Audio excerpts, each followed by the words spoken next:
Courtney Conley, Dr. Courtney Conley, thanks for joining me here on the code. How are you today? I'm great. Thank you so much for having me. Absolutely. Long time no talk. I was just in your office a Yes. couple of days ago. This is kind of fun. We're collaborating on a case with a awesome client. So thanks for your time there the other day. And I'm excited to get into this conversation with you. We were just talking off air about how important our feet are, how important walking is, how it's a necessity in our lives. But before we dive down that path, I would just love you to give us just a little bit of a background on you. One of the things I'm particularly interested in hearing is how did you go from being a DC, a chiropractor, to becoming a gait guru and a foot expert? When, most people probably hear the word chiropractor and they think spine, neck, something like that. But you've taken that a completely different route now. So tell us a little bit more about you. Yeah, it's always an interesting question. People are like, why feet? Hmm. Um, as a youth, I was a ballet dancer. So I Hmm. spent a lot of time in point shoes. And then as I got over, I transitioned into the running world and then into the I was a triathlete for many years. Um, and my feet were always my, you know, Achilles heel, if you will. Yeah. And I just really struggled with a lot of Hmm. foot pain. Movement was always a very big part of my life. Um, I don't think I quite realized it then why it was so important. I was using it, as kind of my therapy, Yeah. which I still do. So when you take away a therapy, Yeah. it causes stress. And so that was kind of my mission, was to kind of figure out what was going on with my own feet. I went to chiropractic school. We didn't get a ton of education on foot and gait mechanics. I think we Mhm. had like half a semester. So Yeah. there really wasn't that much there. And when I got out of school, really what we were taught, as chiropractors was if someone has foot pain, we get them an orthotic. And if they continue to have foot pain, you refer them for surgeries. Yeah. So that was really the education behind it. And then I ended up graduating and I worked in a couple orthotic labs. So I Mm. was, really in it. And at the same time, wearing different orthotics and always changing my orthotics. Mm. And then I'm sitting here going, this doesn't make sense. Like, why are we treating the foot very differently than we treat everywhere else in the human body? Yeah. We don't talk about strength. We weren't talking about mobility. And our feet are the first interface that we have with the ground when we move. Hmm. And we have thousands of sensory receptors on the bottoms of our feet that are screaming for information to tell us how to move. I mean, my analogy is, if you look at any baby on the planet, as you would know, I'm sure, with a small one, Yeah. um, they're ripping their socks off, they're ripping their shoes off because their little Immediately. brains, yeah, Immediately. I was joking with someone the other day at dinner. If there was a competition for how quickly you could take your socks and shoes off, our son would dominate this competition yeah, because just when you get him on, they're like you're working on the other foot, he's taking the first one off. Right? yes. He's ripping that socks off the moment we get him on. So yeah, to your point. And I find it interesting because it's like our little bodies and brains knew at that time what was Hmm. needed. Yeah. So like, what the heck has happened? You know? Um, and I have my theories on all of that, but so once I started to do my own kind of self exploration with it, I was very lucky to be surrounded and kind of searched out some excellent mentors on foot education and foot health and foot function. And I Yeah. just became obsessed with it. Hmm. And like, this just makes sense to me. And so I started implementing it into my own life. Then I started implementing it with my patients. And that's when I started seeing really better results in my clinic, better lasting results. And it's been really fun because I've seen some wonderful, wonderful life-changing things happen for people who, have been in a lot of pain, Yeah. including myself. So it's been a very cool kind of experience. Hmm. Hmm. Yeah, I think, the example that I give all the time when we start talking about feet and I know you talk about your own and clients that are dealing with bunions and things. My mom has had bunion surgery on her left foot twice Yeah. for the same foot because the issues were never addressed. And the metal Yeah. pin that got put in her toe just bent back to where it was because her strength was never worked on. Her footwear was never changed. Her Yep. toe box never got expanded to a new pair of shoes because of the Yep. direction that she was given was just have surgery and then Yep. go back to living your life. The surgery will fix everything.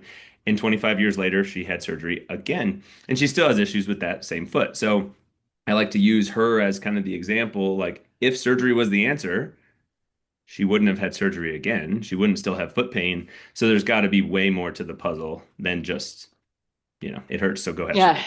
Bunions are like one of my favorite topics. It's why I Hmm. started all this because that was kind of my impetus. I've had everything on my from bunions to neuromas to stress Yeah, fractures to things that really stop you in your tracks. Um, and there's always a time and a place. Like right. I work with wonderful foot surgeons and wonderful podiatrists, and we have to all work together. Hmm. But with the foot surgeries, you want to exhaust all conservative options first. Hmm. And that's where I think this education is so important because we're not exhausting them. Yeah.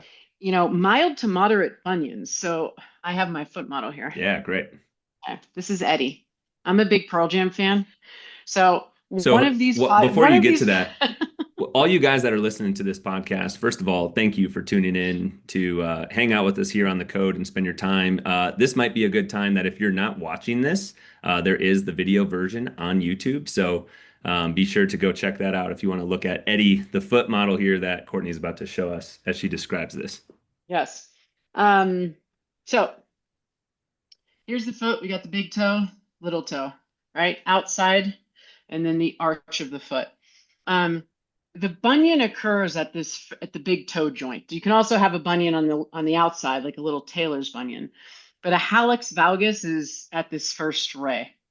Um, the issue with this deformity doesn't happen here at the toe joint or the base of the big toe, if you will. It happens more where the metatarsal, right, or the in the midfoot. Yeah. So it's this kind of instability of the foot. So when they do these surgeries, they'll sometimes put a pin right here Hmm.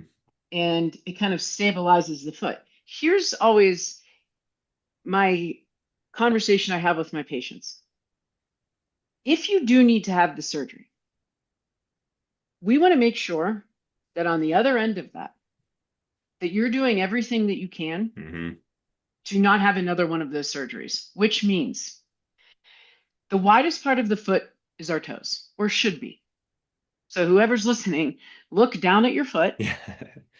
Your toes should be splayed, they should be wide, and they should be the widest part of your foot. Yeah. And there's a reason for that because when we're walking, we push off of our forefoot. Hmm.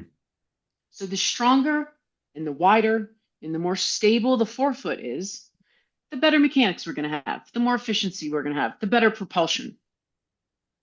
So when we don't respect the width of the forefoot and we get into a shoe that basically squeezes the toes, you're Hmm. just compromising function. And that's going to have an effect on the back end of a bunionectomy or a back end of a surgery. So it's like, let's just talk low hanging fruit here. Yep. Even if you haven't had surgery and you have bunions, by all means, get the wide toe box shoe. And definitely, if you have, wear the wide toe box shoe. Yeah, totally. And I'm so happy to hear, or not hear, see that is gradually starting to change in the shoe industry. We're seeing more brands that offer those types of shoes. I feel like there's a new one coming out every couple months Yeah, where a client comes in the office with a brand that I haven't even seen yet, but it's got those features. It has the wider toe yeah, box, for example, the zero drop, and things that people listening to this probably know because we talk about those things in the office. But years ago, those shoes weren't even available, right? It's like no, there wasn't one that you could find that didn't look like a thick heel, a narrow toe box, and that's just what shoes are supposed to look like. I think when we talk about kids and like our 1-year old, for example, we're keeping him barefoot as much as we can. If he's going to be out on pavement or something or rocks, we put like a very flexible shoe maybe on his feet or some socks with some rubber grips on the bottom if he's on a very slippery surface or if we're going to a place where they require you to have something on your feet. Yep. When we talk to parents, I feel like parents will 100% get behind the function and the need, and they will understand when we say, no, we need to let the child be barefoot. We need to have them have flexible shoes. But then when you try to turn that conversation to, and you should do the same thing, they're like, oh, no, no. Well, I need arch supports. My so and so, my physician, my podiatrist told me I need to wear these custom orthotics, or this is the way that I've always done things. I feel like it's a hard thing for them to grasp for themselves, but they're on board when you talk about doing it for their young Yeah. kids. And it's so Oh, interesting to me. there's so much to talk about here. Yeah. Okay, first with the kids. I always say, if we put our kids in the right footwear, you would put me out of a job. Uh-huh. Like, throw me into retirement because the kids, if we allow their foot, when their foot is developing and their foot is getting stronger, to allow that foot to develop like it should, Hmm. then no, the foot doesn't need arch support. Right. It has 4 layers of muscles in it. It is designed. The foot is, when it's functioning like it should, it is designed to take on 4 to 6 times your body weight when you're walking. Hmm. Those numbers jump up to 11 times your body weight at certain aspects of the foot when you're running. Mm. So the question is, though, why do we all need arch support? Right. If you have a dysfunctional foot and a weak foot, yes, your foot is going to need some assistance. Hmm. But does it have to? No. Yeah. And when you look at the foot, the big toe, right? If the big toe is straight, right, widest part of the foot, when you're pushing off, it's in a ready position. Hmm. If you take your big toe and you squeeze it with the other toes, it changes the structure of the foot. Right. So it makes the foot inefficient. It makes it more difficult to push off, for example. Hmm. So then, yes, you need an arch support. Yeah. I mean, it's really not that different than if you were wearing a not very flexible, too narrow mitten on your hands all the time. Like your Yes. hands would not be able to function and do the things that you require of it every single day. Grabbing things, putting pressure on them. Not that we weight bear obviously through our hands the same way we do through our feet, but you wouldn't expect your hand to be able to function. And all of us listening to this, if you've ever worn mittens, you know your hand can't function the same is when you Yep. have gloves on or when you don't have gloves on. Like Yep. you can do and feel so much more stuff. That's why when you do have mittens on and you need to actually do something with your hands, you take the mitten off so that you can feel and do things like Yes. tie your shoes, for example. Like you're not tying your shoes with those mittens on. So you can't expect your foot to be able to function the way it's supposed to if it's always squished in a shoe. Dexterity. Hmm. Like one of the drills, like one of the very first assessments that I'll do with my patients is I'll have them stand up and I just have them, tell me what they feel. Yeah. When you're standing there, what parts of your feet do you feel? Do you feel like you're more on the inside, on the outside, more on the heel? Just to have them bring their awareness to what their foot feels. A lot of Hmm. them can't feel different parts of the foot. So Yeah. that's number one. The second one is, can they start to have some type of toe dexterity? So when they're standing, can they press their 4 toes down and can they lift their big toe up? Then can they press their big toe down and lift the 4 toes up? Um, if they cannot do that, then we are starting at baseline. We Yeah. are starting with baseline exercises, baseline awareness, like rolling the bottoms of the foot, interlacing their fingers and their toes. I mean, we have to wake up their brain again, Yeah. right? From a foot perspective. Hmm. And it's always very interesting. You can almost look at a foot and be like, they're not going to be able to do this. Yeah, you can tell. You Yeah. can tell right before they even do it, because that's what I think the beautiful thing about the foot is because it's the only place in the human body where you can visually see aberrant loads or dysfunction, right? Hmm. Like if I wanted to look at a knee, Right. I got to get an x-ray. I want to look at a hip. a low back, if you wanted to see what was happening, and I'm not saying, we know the whole conversation of it doesn't correlate with symptoms, Sure. right? But to see what's happening at the foot, when the foot, like I see so many feet that look like the shape of a shoe. 100%. The toes look tapered, like they were Hmm. in a tapered shoe for 30 years, because they Yeah. probably were. And then when you ask them to do these things, there's not a chance. 100%. Yeah, you totally can just see the effects of years and years and years of wearing those shoes, not using their foot. It's going to look like it hasn't been used. It's going to look like they have zero splay between their toes because they don't. Yeah. Hmm. And I think the conversation, and I've been thinking about this, you can't blame the footwear for everything, Hmm. right? You can't just say, because there's a lot of people out there that have worn poor footwear and their feet function. I would argue that, most everyone walking on this planet could improve their toe strength, but that's a Yeah. different conversation. But regardless of the footwear conversation, it's what you're putting in the shoe. And I can probably bet that most people, let's say our active gym goers, if we're squatting or we're deadlifting or we're doing upper body strength, I would bet that a lot of people don't have some type of foot or calf strengthening, Routine. day Yeah. or Uh-huh. routine like they do their squat and their deadlift routine. Yep. And that's where I think the conversation like really needs to happen is there has to be a let's look at the foot like we would train it like Mhm. every other part of the body. And then the footwear is your low hanging fruit. Yeah. Yeah, totally. I think two things that you said there over the last few minutes. When you were showing the foot model and you were talking about bunions being a more proximal instability issue, more proximal, closer to that navicular first metatarsal area, not up where we see the bunion happening. When I first realized or like became educated on like, hey, the issue is not where you see the bunion. The issue Yeah. is in a different spot. This is a stability problem. This is not all about narrow shoes, right? It's what do the narrow shoes cause to Yeah. happen? And then they're a piece of the puzzle, but like it's an instability problem, not just a motion problem. And whether we're talking about the calves and the feet, or whether we're talking about the neck, or whether we're talking about the lumbar spine, when we start thinking of rehab and addressing problems like training, like why don't we strengthen the neck like we strengthen other parts of the body?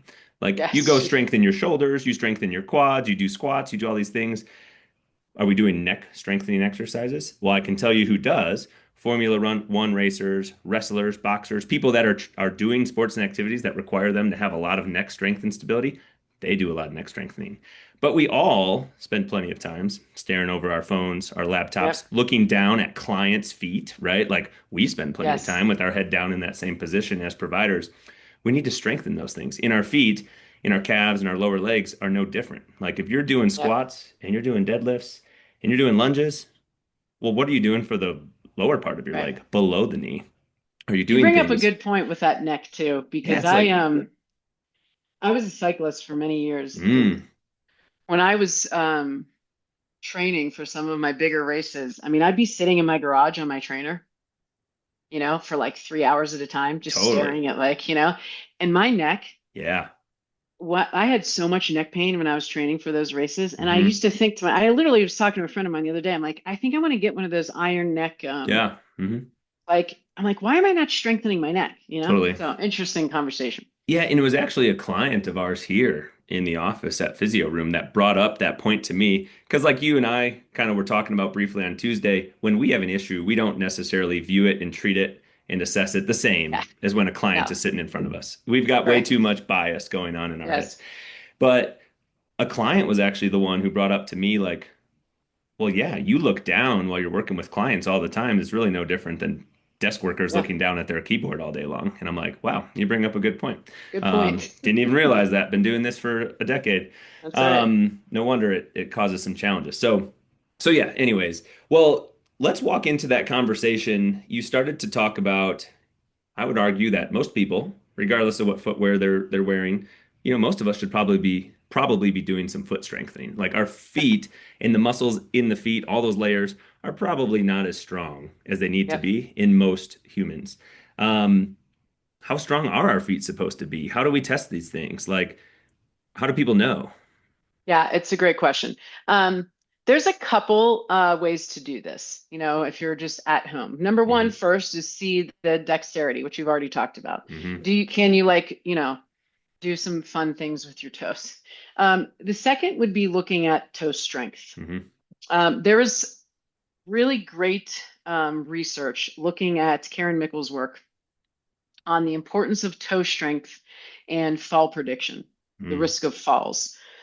And what they found was that a weakness in toe strength can be a very big predictor of falls as we age. And I think this is a very interesting conversation because remember when I was talking about all those, the sensation we feel from our feet.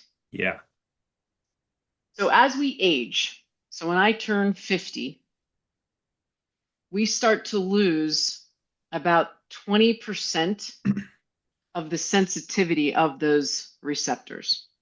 So, in other words, it takes 20% more for those Input. receptors Uh-huh. input, Yeah. okay, when we turn 50. So, we're losing sensation. When you turn 80, those numbers jump up to 75%. Oh, wow. So, if you think about, I mean, people, there's a lot of hot topics, right? Like sarcopenia, we lose muscle mass as we age, we lose power. That happens at your foot too. Yeah. Right. So we lose sensation. So not only do we drastically increase loss of sensation as we age, but you also decrease strength. Hmm. So when we're walking, if we can't feel as much as we should, and we don't have that strength there, those are indicators Hmm. of risks for falling. And we said the foot, everyone intuitively knows this, but you have to say it. The foot is your first contact point with the Yep. ground. It's your first interface, like it's your first opportunity to have that sensation, to get the input, to create any stability or strength. And if that's completely lacking and goes away more and more and more, the more we age, yeah, that's a big deal. Yeah. So like what you could do, and I'll do this in my office, I'll have my patients stand up against a wall. Okay. So they have both feet on the ground. They're standing up against the wall, and I just have them lean in towards the wall, straight body. Hmm. So don't touch the wall. It's there if you fall forward. What do you feel? Because what's stopping you from falling forward is literally your toes pressing into the ground. Yep. So that's number one. Can you feel your toes? Number two is if you were to look down at your toes, do they look like they're gripping for dear life? Because that toe gripping, the scrunching, is also weakness in the feet. Hmm. Hmm. So you'll see the hammer toes. It's like this clawing of the floor. Why When does you our foot do that? When there's weakness in the foot, and maybe you're going down this path, but like when there's weakness in the foot, why do our toes start to claw and hammer? there's many different muscles and layers in the foot. When we're walking, it's a lengthening, right? An eccentric Yeah. contraction. So we want to be able to control deceleration. So when we're walking, the toes, if you were to press your toes down, we call it the wink sign. So, like if you press your two, three, four, and five into the floor, they should be flat, and you should see a little crease at the tip of the toe, That first joint, at first right joint. behind the nail. Yes. Hmm. That doesn't mean curl your toes and press. It means like a reach forward and press. Think Hmm. about taking like the ball of your foot to your heel and then pressing the toes down. Hmm.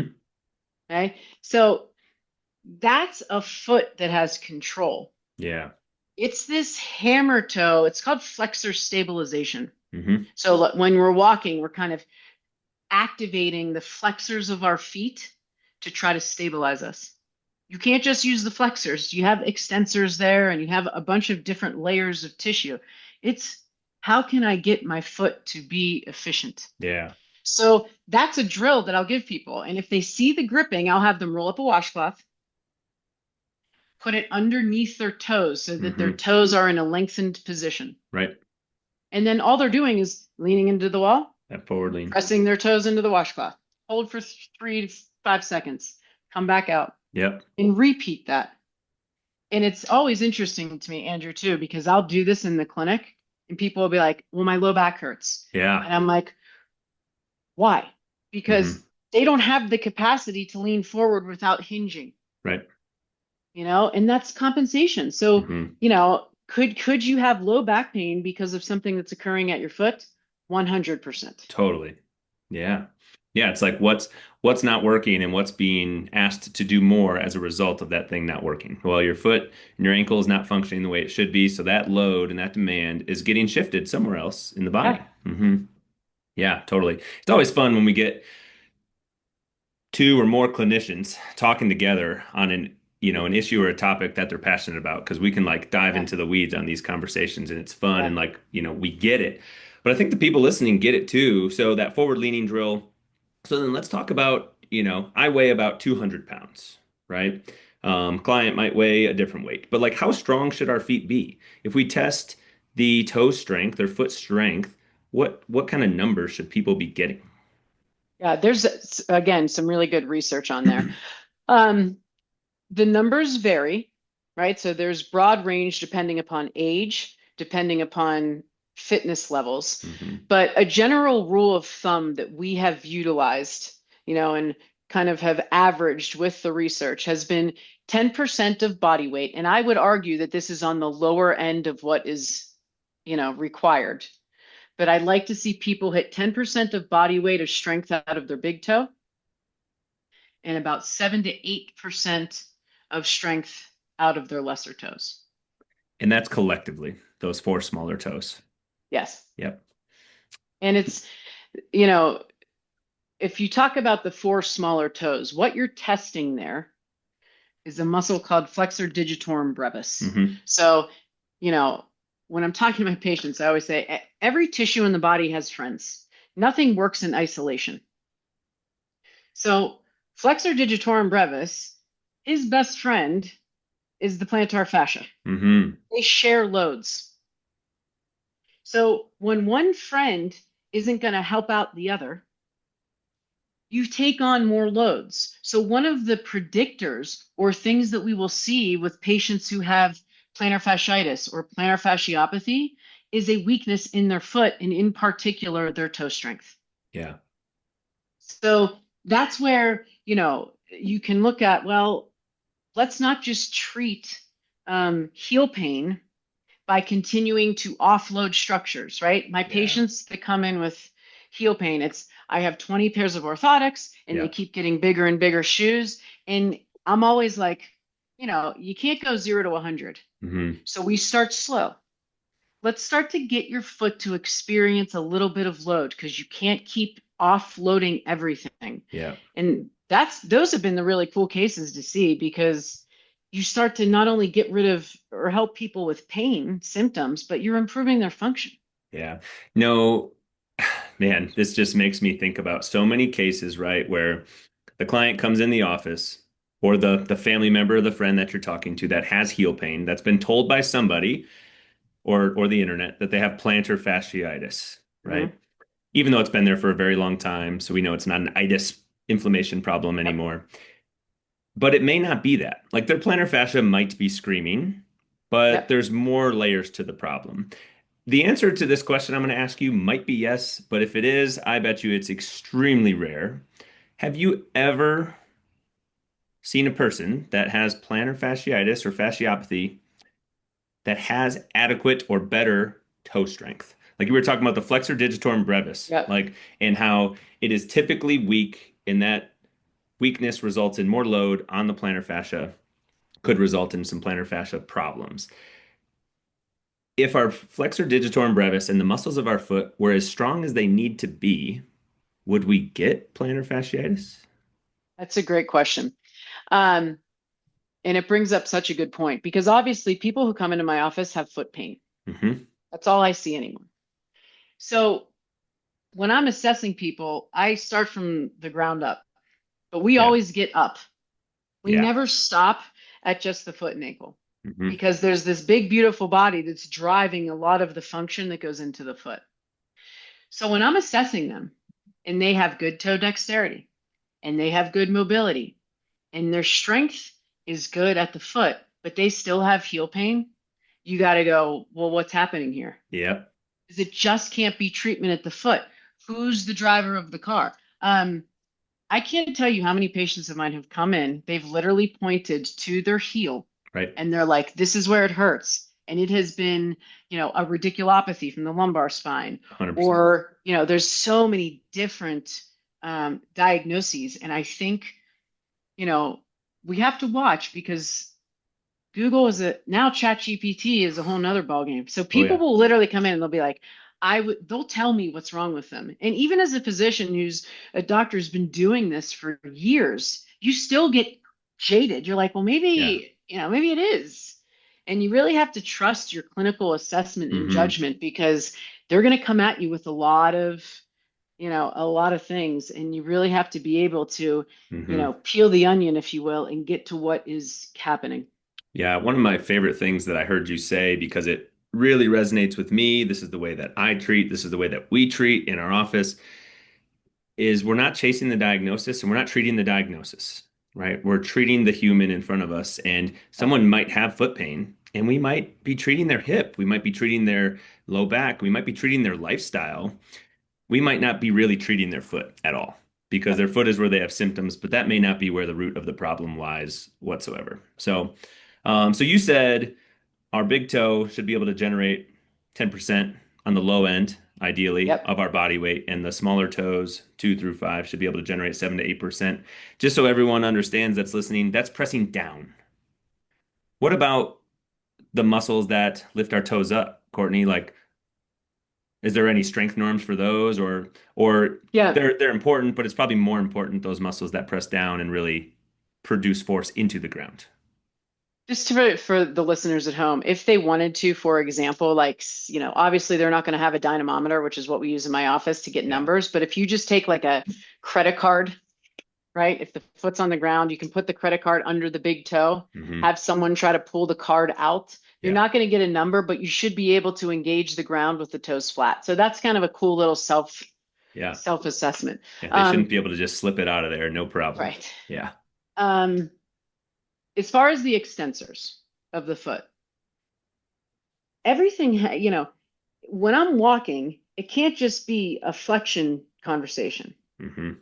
So, where we find the role of the extensors, for example, we'll often hear patients say, I've been hiking and I feel like I'm tripping over rocks, Hmm. or Hmm. my right foot keeps catching on a rock. Yes. So, when we're walking, the swing phase of gait, right? So, when my foot's on the ground, it's stance phase. And then as it comes through and up, that's swing phase. Hmm. The extensors of the foot, so the muscles on the front of the shin, have to help clear the ground Hmm. so that the toes can extend, so that the ankle can dorsiflex, so that we're not catching the front of the foot on a rock. Yeah. So those are the kind of things I'll listen for in a history. Hmm. And then as far as assessment, we'll look at things like, tibial raises, for example. I'll look and see, can they do like a lift spread reach, which is Yep. basically putting their foot on the ground, lifting up all their toes, spreading them, and reaching them forward. That is such a powerful exercise, the Yeah. lift spread reach. I'd say probably 90% of my patients, myself included, that is the thing I'm constantly doing. Lift, spread, reach, lift, spread, reach. Hmm. Because it really works that splay of the foot and it works the extensors Yeah, of the definitely. foot. Because most people, when they try to do it, where the nail bed is, it'll still be curled. Yeah, interesting. Yeah, and so it's so interesting because I was doing a gait analysis with a client a couple weeks ago, and this person came to us long time after, like a year later after having a meniscus repair, Yep. and they're having knee pain, right? And right now, we're working on what you just said, tibial raises, because when we slow down her running gait analysis, we see that same leg that had the knee surgery, that foot is in plantar flexion the Yep. whole time. it doesn't get to neutral. And it's completely now she's not necessarily talking about catching her foot. She's doing a lot of running on the treadmill and flat grounds and whatnot. But what it's resulting in is she's forefoot striking on one foot and she's heel striking on the other foot. Well, And those are interesting gaits, his aren't they? gait is all her gait is all over the place. So it is improving as we're working on these things and we're changing up her gait. But much of this, I think, came from like trying to protect her knee, right? She's trying to get Yeah. back to running, her knee's hurting. So, anyways, long story short, yeah, we see that issue, people catching their toe all the time.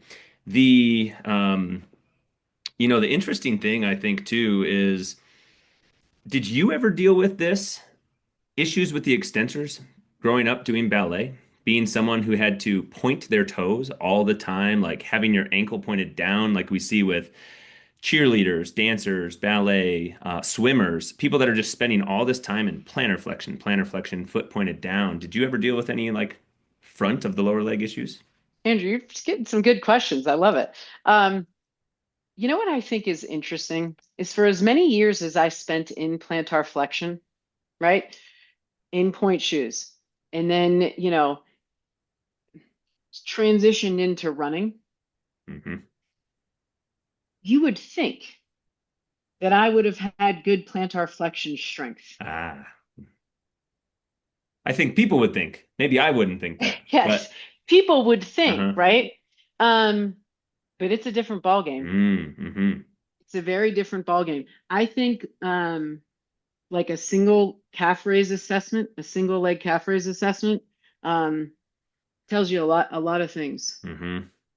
In, when you watch someone single leg hop, for example, if they're a Yeah. runner, when you see capacity of a single leg calf raise, I mean, we should be able to hit certain numbers. There should be a certain beauty and, flow to certain movements, like when you're jumping. And when you don't see that, Yeah. it's an opportunity. And that's what I always say to my patients. This is, you know, because it can be quite humbling when you're like, what? I've Yeah. worked with I had the opportunity to go to Atlanta and work with some of the Falcons there. Saw that. And it was a really awesome experience. And, you know, these guys are we're talking elite level here. Mm-hmm. And looking at their foot and ankle function, and some of these guys told me like when they're in college, and I'm talking like Division I schools, like Notre Dame, Yep. you know, and they're like, I'm like, what was your programming for your lower leg? And they were like, nothing. What are you talking about? Yeah. And I'm just always fascinated because when you talk about speed, for example, yes, you need power above, but you also need push off from below, and a lot of Mm-hmm. that comes from the lower leg. So, Yeah. I think all those capacity tests, whether it's in extension or flexion, is important. Mm-hmm. Yeah. Yeah. It's always easier. I guess I'll say this. It's always easier to look at like what other people are doing and poke holes in it, right? If Yeah, there's like say there's another provider listening to this, we're not going to see everything all the time. yeah, It's not possible. You're gonna go down one rabbit hole, you're gonna miss some things, you're gonna have to re take a step back and relook at some things. And then for those of us that are dealing with issues, like you just said, you use the word opportunity. We find issues, it presents an opportunity to work on those things. It's hard not to get frustrated by what you weren't doing. You feel like, oh my exactly. gosh, I should have known that, or why didn't I do that? Well, that's all in the past. So Yeah, it's like, let's just control the controllables. We have this information now. Let's take it and run with it. yep, And that's all you can do. You don't have to dwell on all the stuff that happened in the past yeah. and get frustrated by it. But it's hard not to do that. So, like, if you're listening to It's, this and you're sort of feeling that, yeah, that's normal to feel those things. I mean, one of my um, biggest mentors. I mean, this guy was a genius and he was a foot and ankle guy too. And he always used to tell me, just when you think you know what you're doing, Hmm. you have no idea what you're doing. Yeah. And it's such a humbling thing, but it's also like why I love this work so much because what I learned, like, there's probably patients last month, let alone 10 years ago, that I'm like, oh, I, I wish we could have tried this, or maybe we would have done this, but Hmm. you know, I think the bottom line just is, if we're going to go down that route from being like a clinician, is people don't, I say this all the time too. People don't care how much you know until they know how much you care. True. And if we're all working together, as we should be, co-managing cases, learning from one another, and doing the best that we can to help the person in front of us, then yes, we all, I don't have all the answers. You don't have all the answers. So that's why we work with each other. And that's Yeah. the approach I think medicine needs to go in, is this one of facilitating one another to better help the person. Yeah, totally. I think some of you'd probably echo this too, based on what you just said. Some of the best things that I ever did for a client was refer them to Yeah, somebody else. right. Because, like you said, I don't know everything. I can't know everything. And I don't want to know everything because I don't want to be just this like Yeah, average generalist of a whole bunch of yeah, things. I want to be really good at the things that I'm really right. good at. And um, now we've got about 15 minutes left. I don't think we even have time to like fully dive into this conversation. But before we hit record, on this podcast, we were talking about a book that you're writing that's coming out Yes, in the spring of next year, 2026. And we were talking about walking and how important it is. Well, we just wrapped up talking about the foot and strength and gait and issues like bunions and whatnot, and how important it is to have strength and dexterity in our feet, motion in our ankle. Um, why else is walking so darn important? Like you were saying that walking is like an important part of our physiology as yes. humans. I firmly believe, and this is how I want to, take the view of walking, is it's the most underrated, easily accessible tool that we all have that can improve not only our physical health, but our mental and emotional health, that the majority of us, and I mean globally, are not taking advantage of. And if we view walking as kind of the third leg of the trilogy of breathing and sleeping, if we can add walking to that kind of mix, I think a lot of our, you know, health issues that we chase around all the time, it's like these are like your necessities. And I was Yeah. talking to someone about this, and they said the fourth one would be eating. Like there needs to be a book called Eat. So I we have like eat, walk, breathe, and sleep. think I've But I think I've got that one covered. yeah, right.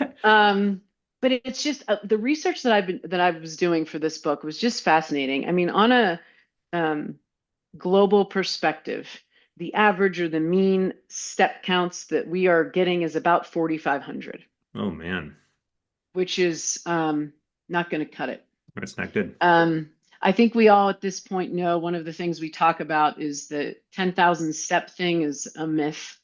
Um, that was actually coined by a Japanese company when they created a pedometer during the Tokyo Olympics, and he just kind of came up with this 10,000 step count. Um, and so I think what we want to pose in the book is, if that number seems far reaching to you, you don't have to worry about it, Yeah. Okay. right? So if you're living at a lower step count, for example, little increments like 500 steps per day, you see really great research on reducing symptoms of depression. Mm. And there's research on dementia, and there's research on Alzheimer's, and there's research on, I mean, it just goes on and on and on, reducing all cause mortality. And we all have access to it. So it's one of those, you know, activities that I think we need to view as a necessity, Yeah. because we're chasing around all these diagnoses going, what are we going to do about, more people are getting dementia, more people are dying of cardiovascular disease, more people are, depressed and anxious, and we have the tool in our feet, Yeah. Yeah. our bodies, to go and do it, Hmm. to really put a dent. Now, I'm not saying, we have to stack behaviors, right? There has to be sleeping, but it is a very low hanging fruit to me that I think that we really need to take stock in. Yeah, and it's, the more I think what we're seeing, right? The more industrialized and Yes. easy our world becomes, the more time we spend not moving, Yep. and the more these issues just continue to rise. Diabetes, Mhm. obesity, cardiovascular disease, all the things you just started to name off, like the numbers aren't going down. Right. And so something's going to have to change in order to get those numbers down. And the answer is not a pill, you guys. Like Yeah. the answer is not going to be take this pill and all those problems are just going to vanish away. We know that that's not the case because if it was, we wouldn't see these numbers keep rising. There's plenty of pills being prescribed out there for all sorts Totally. of things, but they treat symptoms. They don't Yep. address the issue. Right. So, And it was cool when we were looking at the research after the pandemic hmm because the numbers changed drastically mm, because this stay-at-home work thing became a bigger thing. definitely. So when you think about it from a walking perspective, even if someone wasn't a walker, they were still walking to their car, walking in their office, walking, they were still getting what we call ambient walking. Yeah. So steps throughout the day. That non-exercise activity that just sprinkled in. Yeah. Yes, but they're still moving. Hmm. You take that person and now you put them working from home, that their activity levels plummet. Yeah. And so it was really interesting to see that. And so we've had to really differentiate ambient walking, which is your steps you get around the house or, The grocery throughout the day, store. Yeah. versus intentional walking. Hmm. And, when you see these rates of these diseases, if you will, start to have an effect with walking on Hmm. smaller step counts, 500 steps, right, can start to make a pretty big dent in some of these, especially if your baseline is lower. Now, 500 steps for the average person is about a quarter of a mile, right? About five, if you were to look at it from a time perspective, it's about Yeah. 5 minutes. Yeah. Yeah. It's like, that's what I talk about in the book. I'm like, we call it a micro walk. Hmm. It's like if you took two micro walks a day, 5 minutes in the morning. And this is brisk walking. So when we talk about brisk walking, we also want to talk about cadence, which is how many steps you're taking per minute. So 110, 120, 130, you want to, pick up your feet for 5 minutes twice a day. You know what I mean? It's like, why would we not all be doing that? Yeah. Yeah. It's not like the barrier to doing that is pretty small, right? Yeah. It's pretty small. And like you were saying, I think I remember seeing post-pandemic or like during the pandemic when everybody's working from home and whatnot. I think I remember seeing a number. I think this was a United States thing. Like average weight gain was like 25 to 30 pounds or something. Like the average person was putting on that amount of weight because of what you just said, right? Like we're not moving like we were. Unless you live in a mansion, the walk Yeah. from your bed to your bathroom to your kitchen to your home Right. office to your laptop, you're not getting that many steps, right? So it's like we probably saw those step counts just plummet during that time. It's a lost art. We need to Mm, get back to it. the We art really of do. walking. We'll write another book, The Art of Walking, Right. How to Walk. It's a question. That's actually a chapter that we have in the book because patients are always like, I feel like I, forgot how to walk, or it Yeah. doesn't feel easy, or it doesn't feel, they don't use this word, but efficient. It's, we were human beings have been, evolved, adapted to walk for very long periods of time, Hmm. you know, over miles and miles. And there's a reason for that because our bodies have adapted to be efficient Hmm. from the way our big toe is, to the way our hips extend, to the way our pelvis sits. So when you stop using things, if you don't use it, you're going to lose it. And so this is where I think the conversation goes full cycle, is because let's say, for example, my issue is the fact that my foot is weak or it doesn't have good mobility. Instead of figuring out or doing the work that it takes to increase that mobility or increase that stability, I'm just going to go buy a shoe Yeah. that rockers me forward. So Hmm. shoes that have big toe springs are, these are the shoes where you like press the front of the foot and the thing basically rocks for Yeah, you. like a boat or Okay. something. Just And people put it on and like, man, this feels wonderful. uh-huh. It does feel great because it's doing all the work for you. But here's the deal. Nobody gets a free lunch.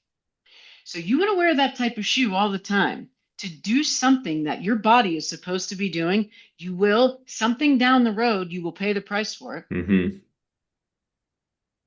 So that's, the conversation that I want to be having is you have to get a little uncomfortable Yeah. to get comfortable. Yeah. Well, let's wrap up on this question. I want to make sure, we both got to get to our kiddos and whatnot.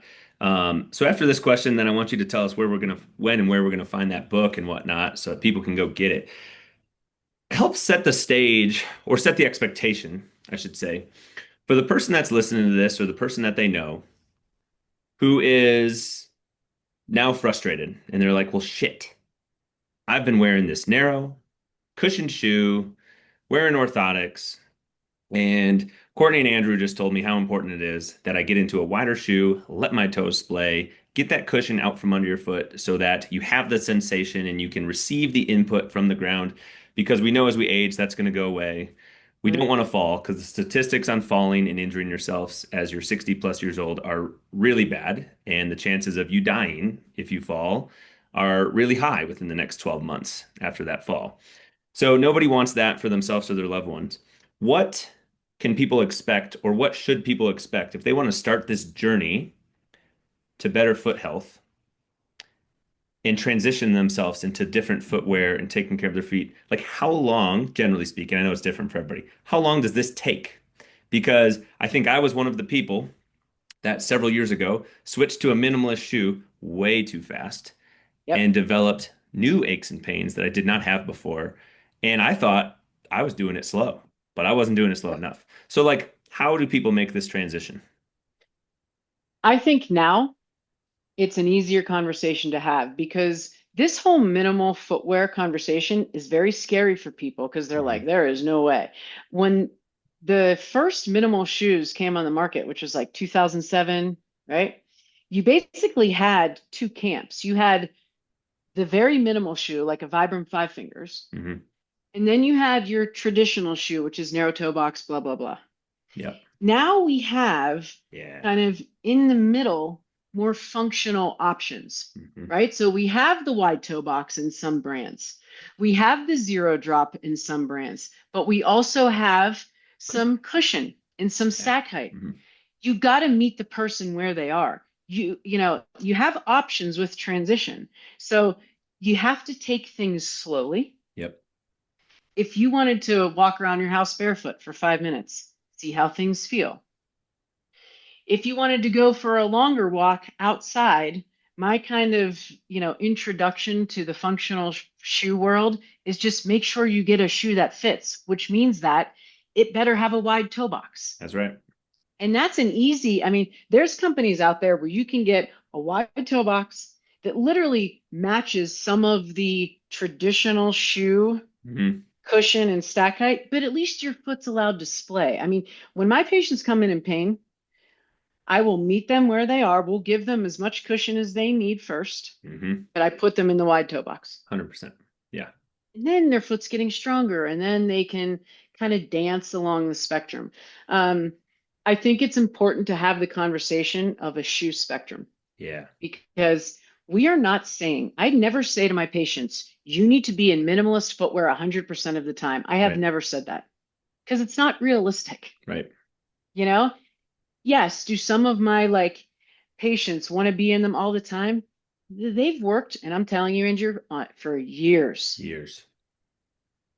years. So just know when to play along the spectrum. Hmm. Hmm. You're going to take a shorter walk. You're in a more functional, like minimal shoe. Great. Watch your time. And then you have your other shoe where you're like, you know what? I need a little help today. It's Yeah. fine. Go ahead. You want to hike 10 miles up a mountain and you don't have the foot and calf strength yet? Don't still hike the mountain. Just use a shoe that helps you. Yeah, totally. Don't be afraid to use that spectrum, like you said, and don't change Yeah, all the variables at once. right. because then something else is likely to happen. Courtney, let's get you out of here on this. When's that book coming out? Where can people find it? And what's the book going to be called? The book is called Walk. Your life depends on it. It will be launching May 5th Mm, of 2026.